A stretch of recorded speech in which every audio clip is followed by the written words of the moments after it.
So we spoke about Antwerpen, and I would like you to speak to me about the importance of art history for you, as we are in the city of Bruegel and Rubens, which is everywhere, Rubens. Very impressive here, right? Yes, first of all, I was never a big advocate of Rubens, but much more of Jan van Eyck, which I perceive as the best painter in the Western Hemisphere.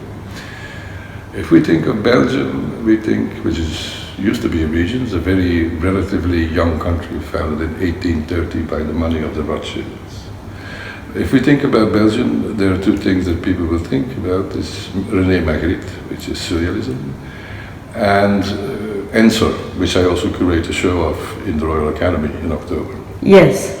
So, well, and of course, Ensor is perceived as being grotesque, which he is not, because he was a clear precursor of Expressionism, one of the very first ones. And Magritte is not at all surrealist at all. That's why he had a quarrel in 1925 with André de Breton.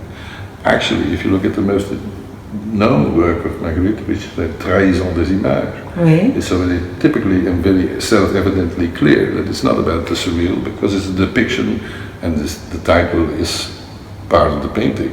It's not the title of the painting, the words are part of the painting. Ceci n'est pas une pipe, which means, of course, it's not a pipe, but it's a depiction of a pipe. So it's not about the surreal, it's about the ultra-real. So it's about what, sorry? The real. Yeah. So it's not about a great deal of... Is it conceptual?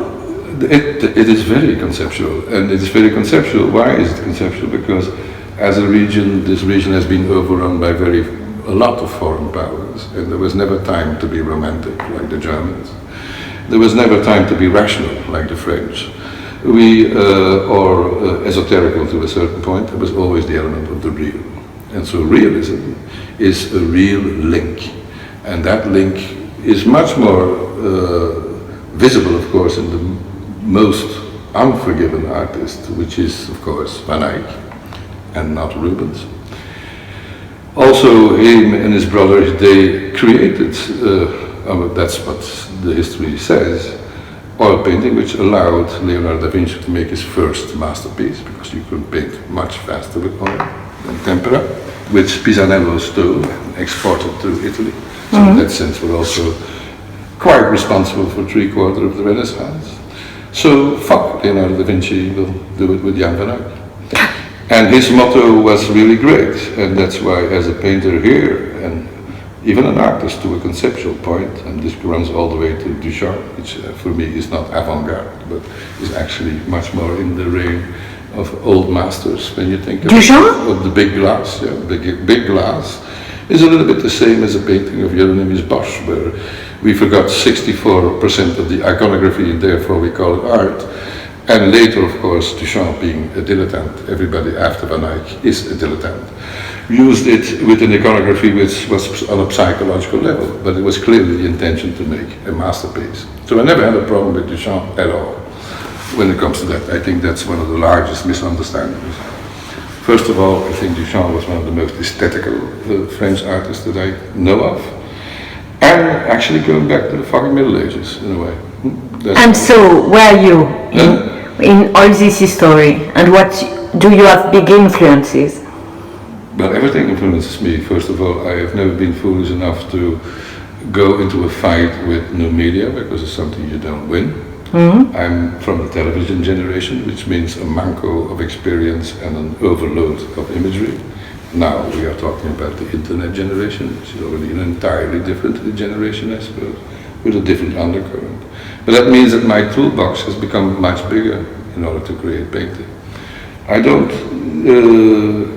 also like the fight that people like Via Selmans and Richter still have in terms of the fight against the idea of the mechanized imagery or photography is not really a fight. My influence is much more, as I said, transmitted imagery, moving imagery, film to a point, and the element of pause. But when we spoke last time, we spoke about Goya, and you say he's disgusting. It's like you are fighting with history. Well, I meant Goya disgusting in a good way, in the sense that he's annoying. I mean, good art is always annoying. What is annoying? Why annoying? because it's difficult to grasp at home. I mean, it's if you compare it with Morandi, it's something totally different. You see. Of course, but isn't Morandi boring? Well, Morandi can be perceived as poetic, can be beautiful in the film of Michelangelo Antonioni with Marcello Mastroianni in front of it. And Goya? Goya will never be any good in any movie, except that the movie would be Goya-esque in a sense, or like a piece of, which I will show, because I'm also going to be the curator of the Baroque year here in Antwerp, where I will make a juxtaposing point towards Rubens, because I'm going to bring the last self-portrait of Caravaggio, the beheaded head, his self-portrait, to Antwerp. And I'm also going to bring a large installation from the Prada Foundation, the 5-car stud, which is from afar, if you see the image, which is the castration of a Negro boy in the 70s, and 5 cars lighting the scene, is a Goya. So these are visual transgressions that you can make.